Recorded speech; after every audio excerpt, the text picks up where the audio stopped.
So we're here at Warrington Youth Zone again, and we're here with the protesters that say no to Central6, and here's Rachel again with us for the third time in the last couple of weeks. How are we doing, Rach? A bit exhausted, to tell you the truth. Is that right? Well, I mean, campaigning is a very worthwhile cause, but it does take a lot out of you. I can imagine. So what are we doing here today? So we are here today because the council still haven't given us any tangible proof that they're going to act on concerns. We've heard that they're going to communicate, that they're going to engage. We've seen that they've got an official email being set up. They've also got 2 engagement events, but there's nothing concrete that tells us actually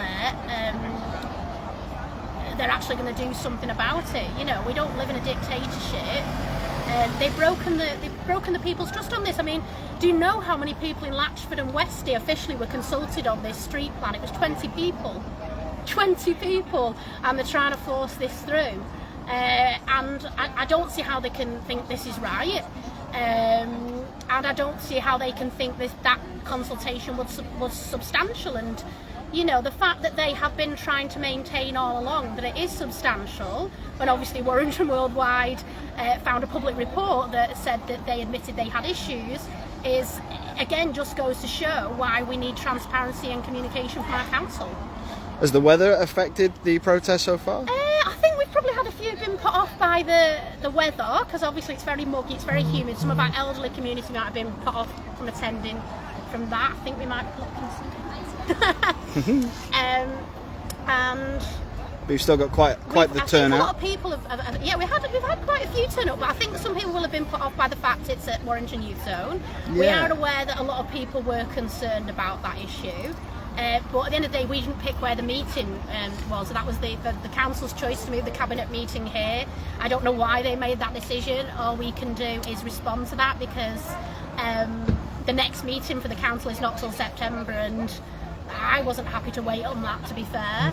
I think some people may have been put off by the fact it's a silent protest, because obviously protests are not generally silent, but the last thing we want to do is scare a bunch of youths who have nothing to do with this and weren't responsible for the decision that Warrington Borough Council made. Absolutely. Okay, well, good luck with the silent protest. What's the itinerary for the next hour or so? How long are you guys going to be here? Well, basically today is just about turning up in numbers. I personally will be asking as many cabinet ministers as I see going in, you know, how did they get here? Did they walk? Did they take their bike? Because that's one of the things they're trying to encourage with this low neighbourhood traffic scheme, and it's impractical, because I do admit some people take short journeys by car, which obviously needs to be acted upon, but people have kids, people have obligations to work, people can't always walk or, you know, take their bikes. I mean, personally, you know, I have kids, and I couldn't cycle everywhere because they're not at that stage where they can ride a bike safely on in a public capacity. So yeah. But one of the things we're doing for the next stage of campaign after today, we're doing a protest march, and we're also prepping for the next local elections, which some people may think is a little bit early.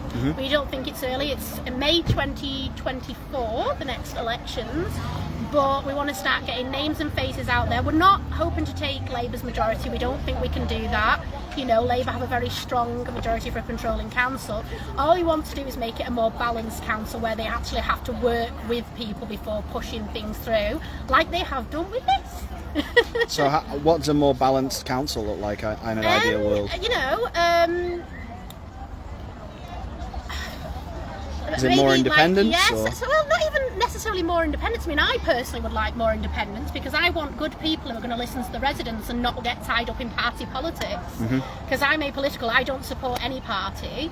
And I think we need good people in there who are actually going to listen to people. And even if they really genuinely believe in the benefits of a scheme, it shouldn't just be about pushing it through. It should be going to your residents and saying, okay, this is why I believe this is a good idea, this is why you should get behind it. It shouldn't just be, actually I know best, we're done here, goodbye, I'm pushing it through anyway.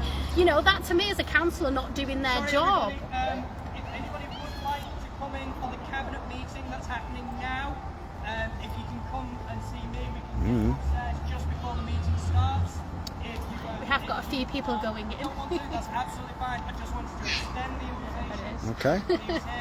It's just we have limited seating there. Okay. So some of the protesters have been invited in to Yes. take part. That's good. It's a good start. Yeah, we've got a few people going in who are going to be keeping a very close eye on what goes on tonight and reporting back to us. Awesome. Well, do let us know how it goes. Yes. Forward on to Gary and myself, and we'll include it in the article. Okay, thank All you right. very much. Awesome. Thanks for talking to us. All the best.